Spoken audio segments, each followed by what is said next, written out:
Hi friends, இந்த வீடியோவில் நாம் இதை பற்றி பார்க்க போகிறோம்னா சந்தியா ராகோ சீரியல் ரிவ்யூ பற்றி தான் இந்த வீடியோவில் பார்க்க போகிறோம். சரி வாங்க வீடியோக்குள்ளே போகலாம்.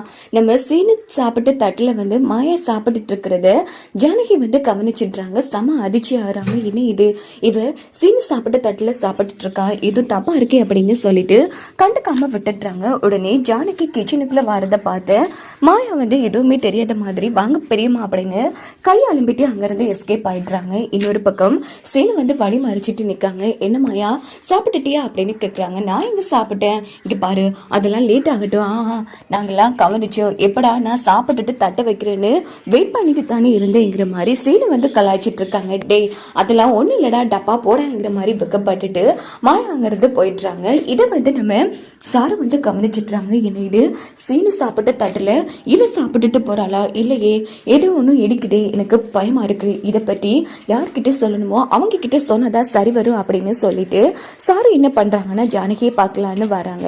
ஜானகி நம்ம மாயா சீனு நடந்த ஒவ்வொரு விஷயத்தையும் நினைச்சு பார்த்து ஒரு குழப்பத்திலே இருந்துட்டு இருக்காங்க. அப்போ நேரா நம்ம சாரு பெரியம்மா உங்க கூட கொஞ்சம் பேசலாமா அப்படின்னு கேட்குறாங்க. வாமா சாரு உட்காரு அப்படின்னு சொன்னது. பெரியம்மா நான் சொல்றேன்னு தப்பா நினைக்க வேணாம், எனக்கு என்னமோ நடக்கிறதெல்லாம் பார்த்தா எனக்கு ரொம்ப பயமா இருக்கு பெரியம்மா. என்ன ஆச்சுமா சாரு, எது பிரச்சனையா என்ன சொல்லுமா, நான் பாத்துக்கிறேன் அப்படின்னதும் இந்த வீட்டில் பிரச்சனையே அந்த மாயா தான் பெரியம்மா.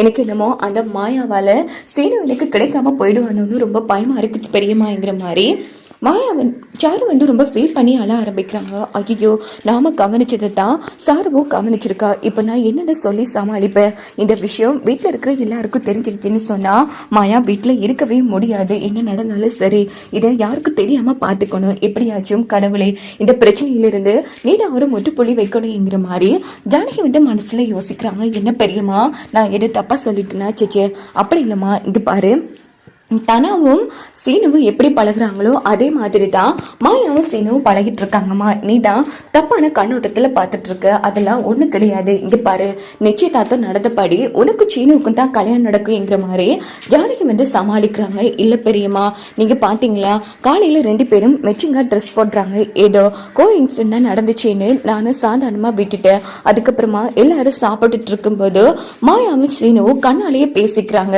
அது எனக்கு மட்டும்தான் தெரியுதுன்னு பார்த்தா, ஆனா அதெல்லாம் கிடையாது, எனக்கு என்னமோ 2 பேருக்கும் இடையில எது தப்பான விஷயம் இருக்குமோன்னு சந்தேகமா இருக்கு அப்படின்னதும் ஜானகி அதிர்ச்சி ஆறாங்க. ஐயோ என்னமா சாரு இப்படி தப்பா பேசிட்டு இருக்க, இங்க பாருமா அதெல்லாம் ஒண்ணு கிடையாதுமா, அதே மாதிரி அதெல்லாம் இருக்க வாய்ப்பே இல்லை, அதான் உனக்கு சீனுவுக்கும் நிச்சயதார்த்தம் ஆயிடுச்சுல, இங்க பாரு என்ன நடந்தாலும் சரி உனக்கும் சீனுவுக்கும் தான் கல்யாணம் நடக்கும், நிச்சயதார்த்தம் நிச்சயிச்சபடி நீ எதை பத்தியும் யோசிச்சு மூளைய குழப்பிக்காத. இங்க பாரு அப்படிப்பட்ட பொண்ணும் கிடையாது, சீனுவும் அப்படிப்பட்ட பையனும் கிடையாதுமா, இருந்தாலும் எனக்கு இவங்க நெருக்கமா பழகுறது எனக்கு தப்பா தெரிஞ்சிருக்கு. இதே மாதிரி என் அம்மா அப்பா வரும்போது சீனுவும் மாயாவும் நெருக்கமா இருந்தா அவங்களுக்கு எப்படித்தானே பெரியம்மா தப்பா தோணும், அதனால்தான் எச்சரிக்கை பண்ணிட்டு போகலான்னு இதை பத்தி நான் எப்படி சீனுக்கிட்ட பேசுறது, எனக்கு ஒரு மாதிரியாவே இருக்கு அப்படின்னு சாரு நடிச்சு புலம்பிட்டு அங்கிருந்து போறாங்க. உடனே ஜானகி யோசிக்கிறாங்க, சாரு சொல்லிட்டு போறது சரிதான், இன்னைக்கு நானும் சாருவும் பார்த்து குழப்பம் அடிச்சிருக்கோம், இதே மாதிரி வீட்டுல இருக்கிற யாராச்சும் நாளைக்கு பார்த்தா